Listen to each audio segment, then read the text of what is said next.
नमस्कार, स्वागत है आप सबका दिन भर की तमाम बड़ी और अहम खबरों के साथ मैं हूं कवींद्र। शुरुआत इस वक्त की हेडलाइन से। बीजेपी के विजन डॉक्यूमेंट में डिजिटल बिहार का नारा, छात्राओं को स्कूटी, गरीबों को धोती साड़ी और दलितों को रंगीन टीवी का वादा। विपक्ष ने बताया जुमलेबाजी। यूएन में कश्मीर मुद्दा उठाने पर नवाज शरीफ को भारत की खरी खरी, कहा अपनी जमीन से आतंकियों को खत्म करे पाकिस्तान। संयुक्त राष्ट्र में विदेश मंत्री का भाषण। कालेधन की जानकारी देने की समय सीमा खत्म, 3,770 करोड़ रुपए का खुलासा। वित्त मंत्री ने कहा ब्यौरा न देने वालों पर होगी सख्त कार्रवाई। ट्रांसपोर्टर्स की अनिश्चितकालीन हड़ताल का देशव्यापी असर, 80 लाख ट्रक सड़कों से नदारद, माल ढुलाई ठप, टोल टैक्स खत्म करने की मांग।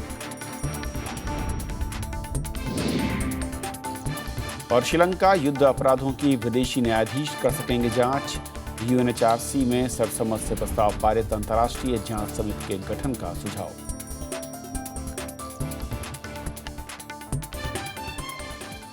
और आइए देखते हैं पहली खबर।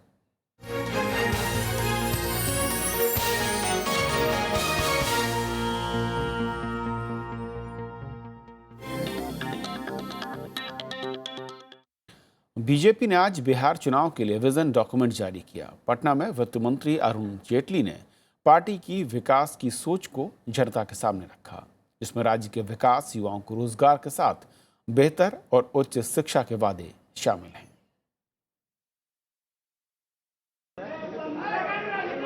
पटना में केंद्रीय और राज्य के कई बड़े नेताओं की मौजूदगी में वित्त मंत्री अरुण जेटली ने बिहार की जनता के लिए वादों का पिटारा खोला। चुनाव से पहले विजन डॉक्यूमेंट जारी कर उन्होंने पार्टी की सोच को साझा किया।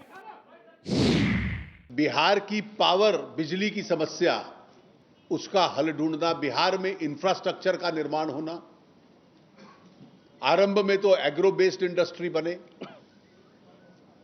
और फिर बिहार के अंदर बिजली भी उपलब्ध हो तो कुछ जनरल इंडस्ट्री बने, बिहार के अंदर रोजगार के साधन हो। बीजेपी ने इस पत्र में गरीब परिवारों को रोजगार मुहैया कराने, केंद्र सरकार के 1.25 लाख करोड़ रुपए के विशेष पैकेज का सारा पैसा राज्य को देने, बिहार को आर्थिक रूप से संपन्न बनाने, अराजकता मुक्त माहौल बनाने का वादा भी किया।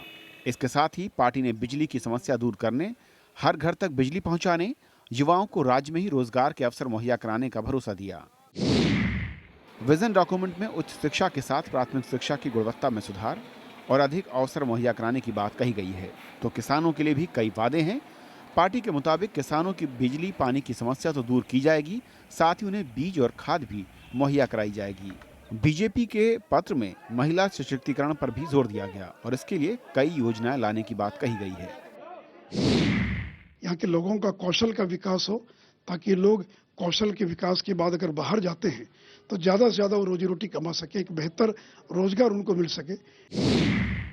बीजेपी ने विजन डॉक्यूमेंट में छात्रों को लैपटॉप, दलित और महादलित परिवारों को रंगीन टीवी, लड़कियों को स्कूटी, जबकि गरीब परिवारों को हर साल धोती साड़ी देने का वादा भी किया। विरोधी पार्टियां बीजेपी के तमाम वादों को लेकर आलोचना कर रही हैं। चुनाव के बाद अगर उन वादों को कार्यान्वित करने की बात उठे तो जुमलों की भी बौछार होगी। जिस दल के पास, जिस विचारधारा के पास कोई विजन ना हो, वो विजन डॉक्यूमेंट लेके आए। हम तो उनका विजन जानते हैं। इससे पहले भी बीजेपी कई राज्यों में घोषणा पत्र की जगह विजन डॉक्यूमेंट जारी कर चुकी है। Bureau report, Rajya Sabha TV. और बीजेपी के बिहार में जारी किए गए विजन डॉक्यूमेंट पर और बातचीत करने के लिए हमारे सहयोगी संवाददाता विशाल दहिया जोड़ रहे हैं। विशाल, साफ तौर पर, क्योंकि आप दौरे पर थे और ऐसा लगता है कि शायद पूरा फोकस बीजेपी का यूथ है, इसीलिए इस विजन डॉक्यूमेंट में युवाओं के लिए खासी लोक लुभावन बातें कही गई हैं। जी बिल्कुल, जैसे स्कूटी देना और डिजिटलाइजेशन की बात करना और एक तरीके से कहा जाए कि जो पिछले 16 महीने में जो एनडीए सरकार की एक प्राथमिकता में जो सबसे ऊपर जो मामला रहा है, जैसे कि ई बुक्स निकली हैं हर मिनिस्ट्री की, यानी कि जो ई लर्निंग है उस पर जो जोर दिया जा रहा है, और विजन डॉक्यूमेंट में जो कंप्यूटर से जुड़ी या डिजिटल वर्ल्ड से जुड़ी जो बातें कही गई हैं, उससे सीधे तौर पर यह आभास हो रहा है कि जो टारगेट वोटर जिसको लुभाने की कोशिश बीजेपी यहाँ कर रही है वो निश्चित रूप से युवा मतदाता है। लेकिन उसके अलावा महिलाओं के बारे में भी बात की गई है, महादलितों को और दलितों के परिवारों को रंगीन टीवी और धोती और साड़ी देने की बात कही गई है। तो एक तरीके से देखा जाए तो ये वादों की जो बौछार है वो इस विजन डॉक्यूमेंट में कही गई, और शायद इसी वजह से जो एक क्रिटिसिज्म जो आया ऑपोजिशन की तरफ से, यानी कि जो एनडीए के खिलाफ जो महागठबंधन में जो पार्टियां हैं उनकी तरफ से, वो शायद इसी वजह से आया क्योंकि हर जगह जब विजन डॉक्यूमेंट की बात की गई, जैसे महाराष्ट्र में एक विजन डॉक्यूमेंट निकाला गया था, हरियाणा के जब चुनाव थे तो वहां एक विजन डॉक्यूमेंट बीजेपी ने पेश किया था, उन सब विजन डॉक्यूमेंट्स में कुछ और बातें कही गई थी, कुछ पॉलिसी से संबंधित बातें भी कही गई थी। लेकिन यहां जिस तरह से धोती, स्कूटर और इसके अलावा रंगीन टीवी की जो बात की गई है, शायद वो वादे ऐसे हैं जिनको लेकर जो बाकी दल हैं जैसे कि जदयू, राजद या फिर कांग्रेस जो कि एनडीए के खिलाफ चुनाव लड़ रहे हैं, उनको एक तरीके से हथियार मिला है हमला बोलने का बीजेपी पर। और विशाल, अब तक इस तरह की जो मैं कहूँ कि घोषणाएं हैं जिनका जिक्र इस विजन डॉक्यूमेंट में है, यानी कि सस्ता भोजन, स्कूटी, रंगीन टीवी, साड़ी, इस तरह का प्रचार और चुनाव के वक्त की घोषणाएं दक्षिण भारत के राज्यों में दिखती थी। बीजेपी ऐसा लगता है कि उसी फॉर्मूले को अब उत्तर भारत में लागू करने की तैयारी में है। जी बिल्कुल सही कहा आपने, और इसकी सबसे ज़्यादा बड़ी बानगी तमिलनाडु के चुनाव में देखने को मिल जाती है, जहां पर जो सत्ताधारी दल है और जो विपक्षी दल है वो दोनों एक से बढ़कर एक वादे करते हैं चुनाव में। अगर कोई एक रंगीन टीवी देने की बात करता है तो कोई उसके साथ किसी और चीज़ को देने की बात करता है। तो 1+1 ऑफर जिस तरह से जो सेल में दिखने को मिलते हैं, मॉल्स में देखने को मिलते हैं, शायद उस तरह की राजनीति जो दक्षिण भारत में जिसका आप जिक्र कर रहे हैं वो अब उत्तर भारत में पहली बार देखने को मिल रही है। हालांकि इस तरह के अगर जो वायदे हैं उनकी बात की जाए तो वो पहले भी किए जा चुके हैं कई पार्टियों की तरफ से उत्तर भारत में, जैसे उत्तर प्रदेश के चुनाव में हमने देखा, लेकिन इस स्तर पर वो वादे नहीं किए गए थे।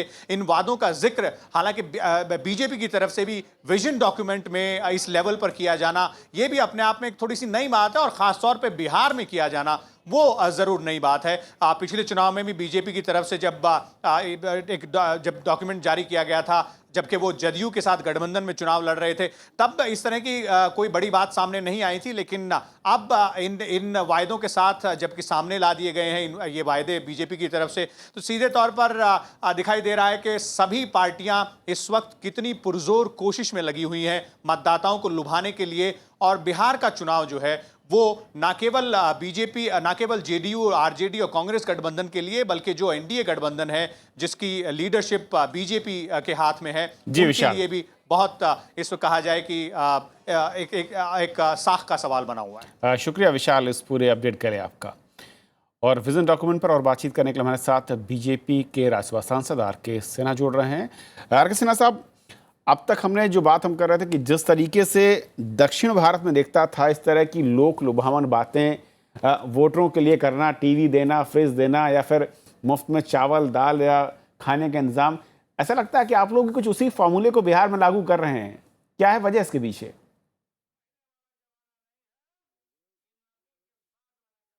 नहीं, वजह कुछ नहीं है। बिहार की जनता अभी पिछले 25 सालों के कुशासन से अभावग्रस्त है, और यदि हम सरकार में आते हैं तो हमें ये देखना हमारा फर्ज होता है कि मूलभूत सुविधाएं जनता को प्राप्त हों, और कोई खास बात नहीं। लेकिन सिन्हा साहब, मूलभूत सुविधाएं तो मिलेंगी, लेकिन उसके लिए इंफ्रास्ट्रक्चर पर जोर होना चाहिए, और आपकी पार्टी खुद सरकार में साझेदार रही है बिहार के अंदर, उसके बावजूद आप इस तरह की बात कर रहे हैं। जी हाँ, हम बिहार की सरकार में नीतीश जी के जूनियर पार्टनर जरूर रहे हैं, लेकिन सरकार नीतीश जी की ही थी। इस बिहार प्रदेश में कांग्रेस को 40 वर्ष और लालू राबड़ी को 15 वर्ष, नीतीश जी को 10 वर्ष मौका दिया। अब जनता ये चाहती है कि भाजपा को भी एक मौका मिले। लेकिन उस मौके के लिए विकास का वादा आपने किया है और विकास के साथ बड़ी परियोजनाओं की बजाय विजन डॉक्यूमेंट में जो दिख रही हैं, ऐसा लगता है कि जो एक पॉपुलिस्ट एक मेजर होते हैं वो उस रास्ते पर आपकी पार्टी बढ़ रही है वोटरों को रिझाने के लिहाज से। नहीं, ऐसा कुछ नहीं है। जब नीतीश जी साइकिल बांटते हैं, नीतीश जी अल्पसंख्यकों को छात्रवृत्ति की घोषणा करते हैं, तो वो पॉपुलिस्ट मेजर आपको नहीं दिखते हैं। जब हम पूरी जनता के लिए कुछ काम करते हैं तो आपको पॉपुलिस्ट दिखते हैं। बड़ा आश्चर्य का विषय है। नहीं, सभी पार्टियां, कोई इसमें बाहर नहीं है, मैं तो सभी को घेरे में ले रहा हूं कि सभी पार्टियां उस तरह के रास्ते पर चलने में यकीन शायद करने लगी हैं, चाहे वो क्षेत्रीय पार्टियां या फिर राष्ट्रीय पार्टियां। आपकी पार्टी अलग होने का दावा करती थी, लेकिन आप भी उसी रास्ते पर चल रहे हैं। नहीं, हम लोग उस रास्ते पे नहीं चल रहे हैं। काल, समय और परिस्थिति के हिसाब से राजनीति में तो रणनीति का बदलाव जरूरी होता है, और आज समाज की और जनता की जो आवश्यकता है उसके अनुरूप हमने विजन डॉक्यूमेंट प्रस्तुत किया है। और एक और सवाल जो खड़ा होता है, जो बार बार चर्चा में इस वक्त, कि आपकी पार्टी अब घोषणा पत्र की बजाय से बचती है और विजन डॉक्यूमेंट जारी करती है, ऐसा क्यों? इतनी बात बराबर ही है। देखिए, घोषणा पत्र आप उसे कहें, विजन डॉक्यूमेंट कहें, हमारी क्या सोच है, हमारी सरकार आने के बाद हम क्या करने वाले हैं, इसका सांकेतिक प्रयोजन ही होता है। और उसको घोषणा पत्र कहें, विजन डॉक्यूमेंट कहें, बात बराबर है। लेकिन घोषणा पत्र में वो एक प्रतिबद्धता जैसी चीज आ जाती है कि साहब आपने ये वादा किया था जी। विजन डॉक्यूमेंट एक सपना है हमारा, वो हम पेश कर रहे हैं कि हम ये चाहते हैं। बिल्कुल, बहुत अहम बात आपने कही, जो मैं जानना चाह रहा था, जिसका जिक्र मैं कर रहा था कि प्रतिबद्धता से बचने की कोशिश में हैं सभी पार्टियां, और इसीलिए शायद अब विजन डॉक्यूमेंट के सहारे वो जनता के सामने, वोटर के सामने खड़ा होना ज्यादा पसंद करती हैं। बहुत बहुत शुक्रिया हमारे साथ जुड़ने के लिए चर्चा में आपका। उधर चुनाव आयोग ने लालू प्रसाद यादव, सुशील मोदी को नोटिस जारी कर उनसे आचार संहिता के उल्लंघन का जवाब मांगा है। निर्वाचन आयोग ने दोनों को मंगलवार तक जवाब देने का वक्त दिया है।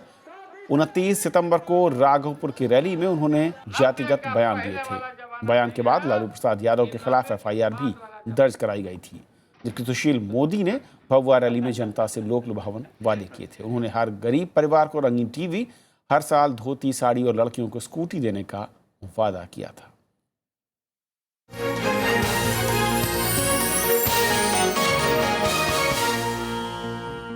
छोटा सा ब्रेक, कुछ और खबरें।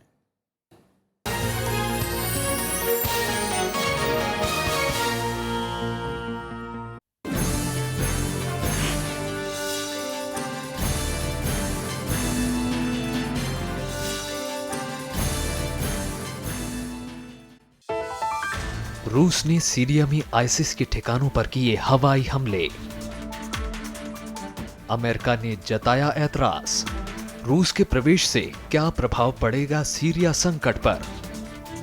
देखिए देश देशांतर। सीरिया में रूस की आमद, अर्थ और अंजाम, रात 8:30 बजे।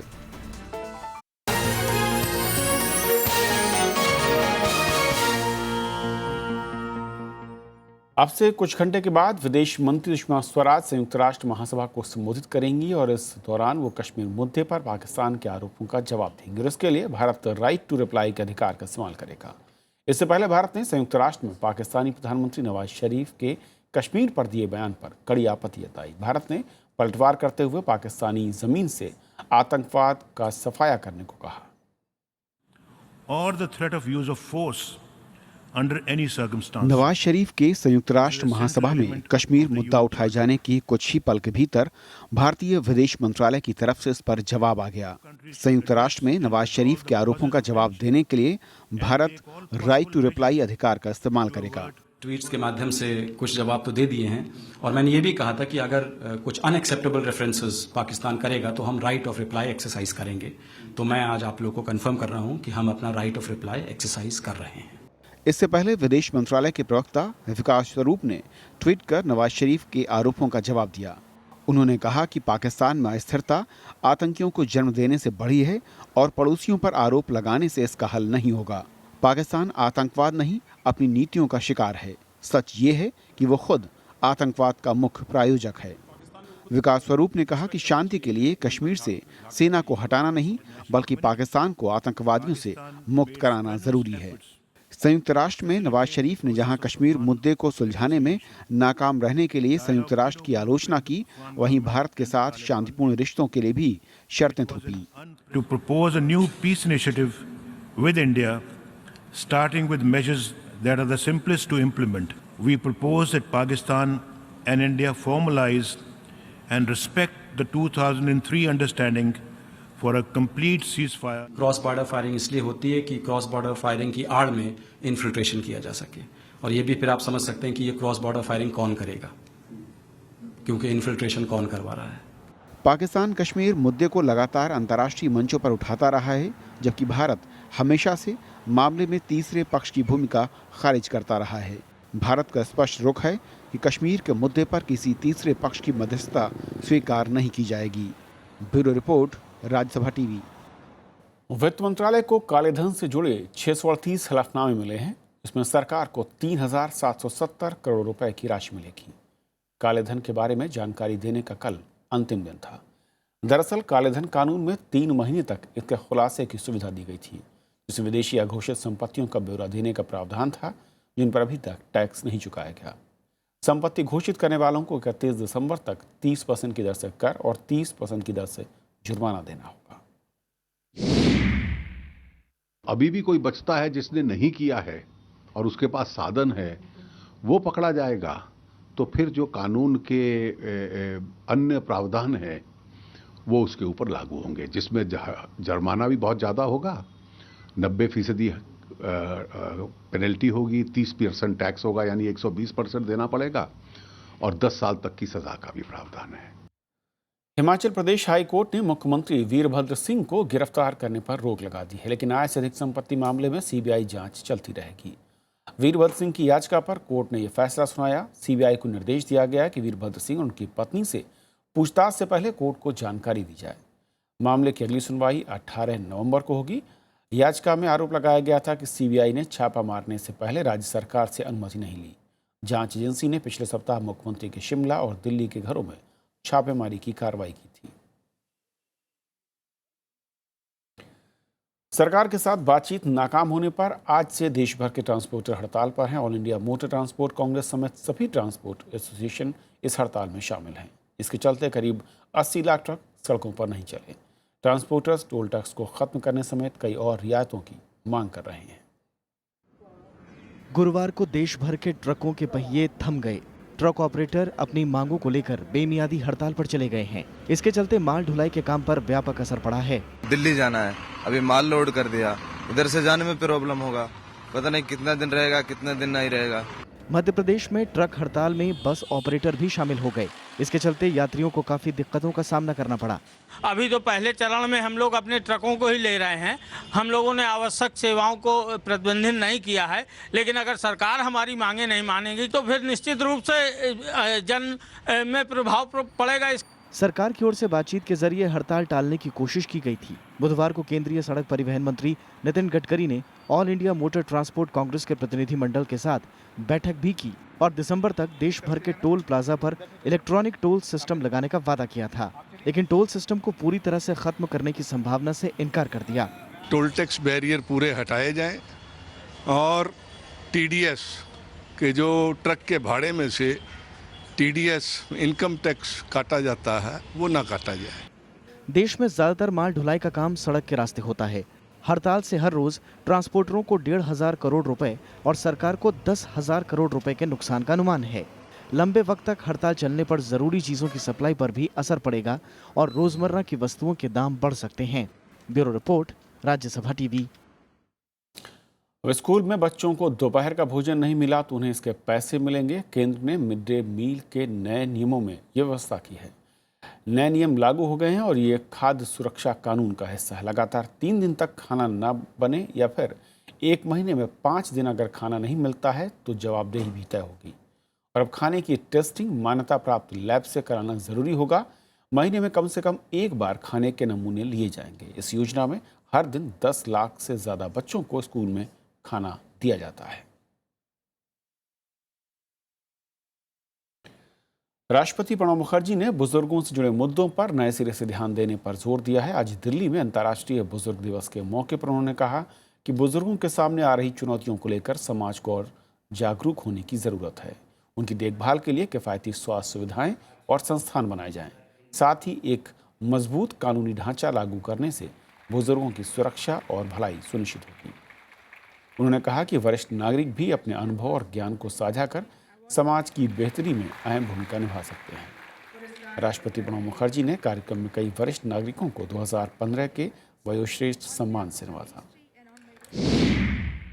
The problems related to old age are not experienced or fully comprehended by the younger generation.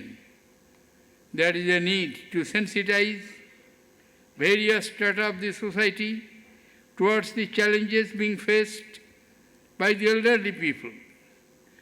The younger generation must be willing to give more respect, love and care to the elderly. आज अंतर्राष्ट्रीय बुजुर्ग दिवस है। इस मौके पर हुए कार्यक्रम में उपराष्ट्रपति मोहम्मद हामिद अंसारी ने स्थिति पर चिंता जताई है। दिल्ली में अंतर्राष्ट्रीय वृद्धजन दिवस पर हुए कार्यक्रम में उन्होंने कहा कि देश में 90% बुजुर्गों के पास आर्थिक सुरक्षा नहीं है। ऐसे में उन्हें पूरी सामाजिक सुरक्षा मुहैया कराना सबकी जिम्मेदारी है। Make effective provision for securing the right of public assistance in cases of old age. Social security has been made the concurrent responsibility of the central and state governments. उपराष्ट्रपति ने कहा कि आधुनिकीकरण, औद्योगिकीकरण और एकल परिवार की बढ़ती परंपरा ने बुजुर्गों को बेसहारा कर दिया है, जबकि संविधान में बुजुर्गों को पूरी सामाजिक सुरक्षा दी गई है। 2011 की जनगणना के मुताबिक देश की आबादी में करीब 9% तादाद बुजुर्गों की है। एक सर्वे के मुताबिक बुजुर्गों को सामाजिक सुरक्षा देने के मामले में भारत 71वें पायदान पर है। जॉइंट फैमिलीज चेंज हो रहे हैं, इंडिविजुअल न्यूक्लियर फैमिलीज के आने से कुछ बदलाव आ रहा है और संयुक्त राष्ट्र, भारत सरकार, सभी एनजीओज का यही प्रयत्न है कि इस समस्या को समस्या न बनने दें। इस मौके पर उपराष्ट्रपति मोहम्मद हामिद अंसारी ने बुजुर्गों के लिए काम करने वाले लोगों को सम्मानित किया। नवविक्रम सिंह, राज्यसभा टीवी। उधर भारत नेपाल सीमा पर ट्रकों की आवाजाही बहाल हो गई है। न्यूयॉर्क में नेपाल संकट को लेकर विदेश मंत्री सुषमा स्वराज ने नेपाल के अपने समकक्ष से मुलाकात की। सुषमा स्वराज ने कहा कि आपसी सहमति से समाधान खोजना नेपाल के लोगों और वहां के राजनीतिक दलों की जिम्मेदारी है। नेपाल में वाहनों की आवाजाही से लोगों ने राहत की सांस ली है। बुधवार को करीब 300 ट्रकों ने सोनौली सीमा पार कर नेपाल के भैरहवा के लिए कूच किया। ट्रकों में खाने पीने के सामान के अलावा पेट्रोल डीजल शामिल है। इधर न्यूयॉर्क में विदेश मंत्री सुषमा स्वराज और नेपाल के विदेश मंत्री के बीच हुई मुलाकात में भी नेपाल संकट का मुद्दा हावी रहा। दोनों नेताओं ने मौजूदा संकट को खत्म करने पर जोर दिया। The Nepalese foreign minister stated categorically that Nepal considered India to be its closest neighbor and a very valued friend. India EM reciprocated the sentiment, and then there was a discussion on the current political situation. Nepal में नया संविधान लागू होने के बाद जारी विरोध प्रदर्शन की वजह से ट्रकों की आवाजाही बाधित हुई थी, जिसकी वजह से नेपाल में रोजमर्रा की चीजों से लेकर विमानों के ईंधन तक की कमी हो गई थी। Bureau report, Rajya Sabha TV.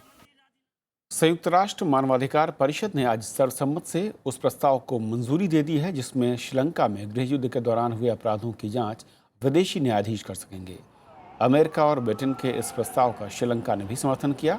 इससे पहले श्रीलंका ने आपत्ति जताई थी कि उनका संविधान बाहरी जांच की अनुमति नहीं देता, लेकिन संयुक्त राष्ट्र मानवाधिकार प्रमुख मजीद रौद अल हुसैन ने अपनी रिपोर्ट में स्थानीय और विदेशी जजों को शामिल कर युद्ध अपराधों की अंतर्राष्ट्रीय जांच समिति के गठन का सुझाव दिया था।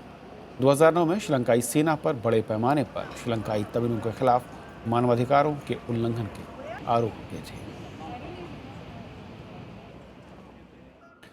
रूस ने कहा है कि वो सीरिया में इस्लामिक स्टेट को ही निशाना बना रहा है। पश्चिमी देशों का आरोप था कि सीरिया में रूस आतंकी संगठन पर हमले नहीं कर रहा, शुरुआती विवाद के बाद अमेरिका और रूस हमले की जानकारी अब साझा करने पर सहमत हो गए हैं। रूस ने गुरुवार को सीरिया में इस्लामिक स्टेट पर हवाई हमले का वीडियो जारी किया। रूस ने कहा कि उसने आतंकी संगठन के 8 ठिकानों को निशाना बनाया है। उसने हवाई हमलों को लेकर पश्चिमी देशों की आलोचना तो खारिज कर दी, लेकिन अमेरिका के साथ समन्वय बनाकर हमले करने पर राजी हो गया है। Agreed that the military should get into contact with each other very soon. Number two, we also discussed what the president told us about the promoting political process. संसद से मंजूरी मिलने के बाद रूस ने बुधवार को पहली बार सीरिया में हवाई हमले शुरू किए। इसके बाद फ्रांस ने आरोप लगाया कि रूस इस्लामिक स्टेट के बजाय सीरिया के राष्ट्रपति असद के विरोधियों को निशाना बना रहा है।